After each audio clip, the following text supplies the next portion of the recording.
ये क्या कर रहे हो इंस्पेक्टर? सर, यही मिनिस्टर साहब के कातिल हैं। क्या सबूत है तुम्हारे पास? सबूत नहीं मिला तो गवाही पेश करो।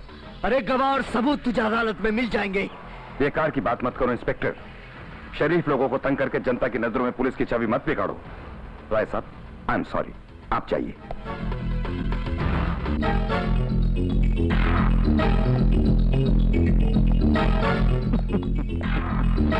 साहब, आपने कातिल को छोड़ दिया। चुपचाप अपनी ड्यूटी करो। एक कातिल को छोड़ देने के बाद आप कौन सी ड्यूटी बची है सर? मिनिस्टर साहब की लाश को कब्जे में लेकर पोस्टमार्टम के लिए भेज दो। पोस्टमार्टम किसका साहब? लाश का या हमारे सिस्टम का? इतने सारे बंदोबस्त के बावजूद एक मिनिस्टर की जान न बच सकी तो एक साधारण आदमी की जान की क्या गारंटी है?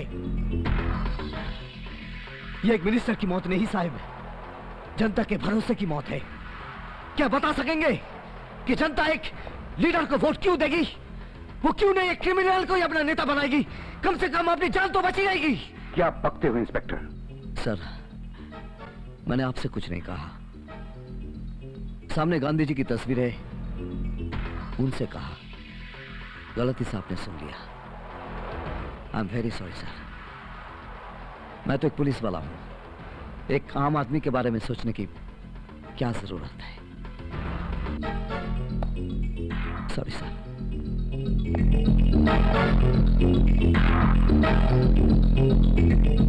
पंडित जी, मुझे 5 लाख रुपए की डॉरी की जरूरत नहीं है। मुझे तो अपने घर के लिए एक अच्छी सी बहू चाहिए, बस। फोटो मिलते ही घर आ जाइएगा। नमस्ते जी, नमस्ते। अरे भाई, चाय का क्या हुआ? एक कप चाय लाने में इतनी देर? ये रही आपकी चाय। टेलीफोन पे किससे बातें कर रहे थे? अपने बेटे के लिए लड़की और तुम्हारे लिए बहू की तलाश कर रहा था। अरे डैडी, भैया के लिए भाभी को ढूंढने की जरूरत नहीं है, वो खुद ही ढूंढ लेंगे। अच्छा? हाँ। एक मिनट जरा देखो तो। कहिए। ये इंद्रजीत का घर है? जी हाँ।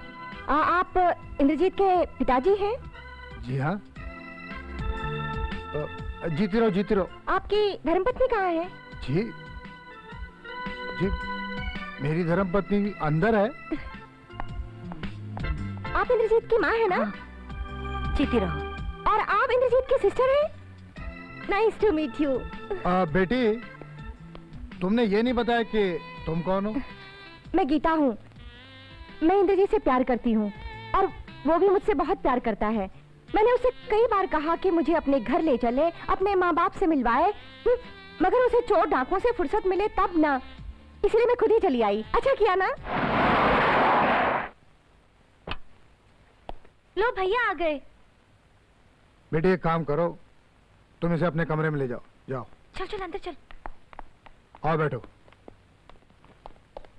Hello dad, hello mom. क्या बात है? घर में इतनी खामोशी क्यों? हम लोग हिसाब लगा रहे हैं। कैसा हिसाब? अपने नुकसान का। नुकसान का? जो तुमने किया है। हमने कौन सा नुकसान किया? कम से कम पूरे 5 लाख रुपए कैश का नुकसान किया तुमने। 5 लाख कैश? डैड, 5 लाख एक साथ देखा नहीं तो नुकसान कहां से करूंगा? देखो बेटे, इस शहर में बहुत से लखपति लोग हैं और उन लखपतियों की बेटियां भी कुंवारी हैं। मैं जब चाहता अपना बेयर चेक कैश करवा सकता था, मगर तुमने तो हमारा चांस ही कैंसिल करवा दिया। मॉम, आज डैड कैसी बातें कर रहे हैं? अरे हमारे डैड तो वो हैं कि हर वक्त जेब की तलाशी लेते हैं, कहीं उसमें घुस का पैसा तो नहीं। देखो बेटा, और हमने तुम्हारे लिए एक लड़की पसंद की है जो हमारी बहू बनने के लायक है और तुम्हें शादी उसी से करनी होगी। ओह नो मॉम, शादी तो उसी से करनी पड़ेगी। और एक बार लड़की को देखोगे तो देखते ही रह जाओगे। मीना, बेटी जरा लड़की को बाहर लाना।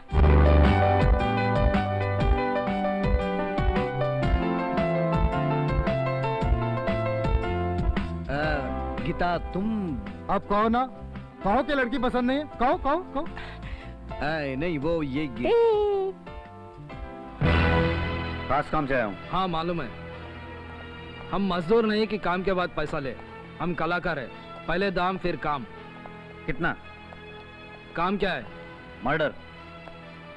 50 लाख। एडवांस? एडवांस नहीं, पूरे 50 लाख। Yes sir. जिसको मरना है उसका फोटो दो। इसका कसूर? रतन कुमार जिसको भी छू लेता है वो महान कलाकार होता है। अगर ये जिंदा रहा हमारा तो धंधा चौपट हो जाएगा। समझ लो ये मर गया, पैसा दो।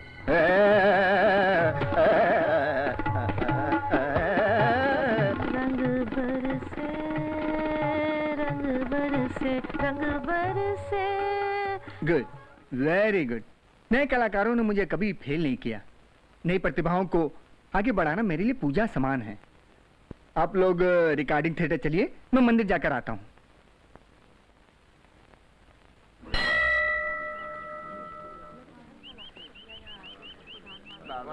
लो ये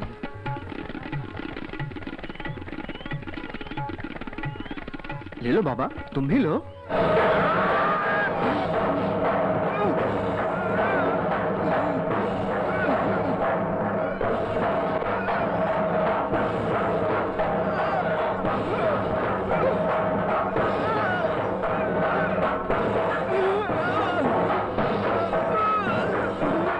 बचा लो, मुझे बचा लो।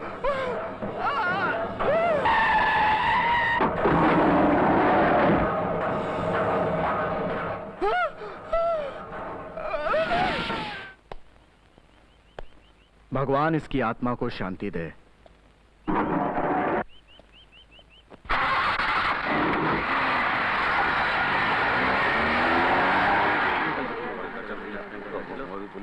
इंस्पेक्टर साहब, जैसे ही रतन कुमार जी मंदिर से निकले उन पर हमला हुआ। वो हमले से बच गए। उसी समय एक मारुति वाला आया और गोलियों से उनको भून डाला। मारुति गाड़ी का number? MHS 1010।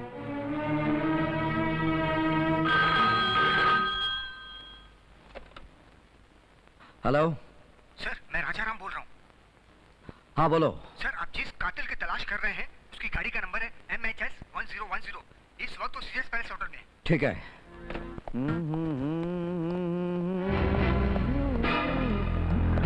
Indrajit, you are under arrest. किस जुर्म में? तू क्या समझता है रतन कुमार को मारकर तू बच जाएगा? अगर तू भागकर 7 समंदर पार भी गया होता तो कानून तुझे पकड़ लेगा। मुझे माफ कर दो। मुझे माफ कर दो। रतन कुमार अच्छा आदमी था।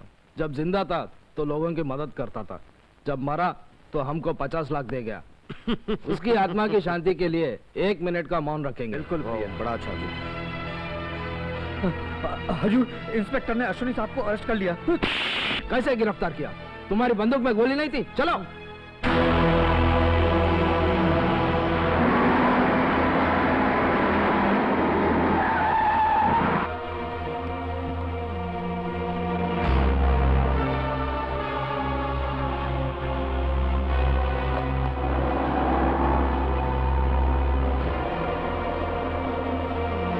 तुमने मेरे बेटे को गिरफ्तार क्यों किया?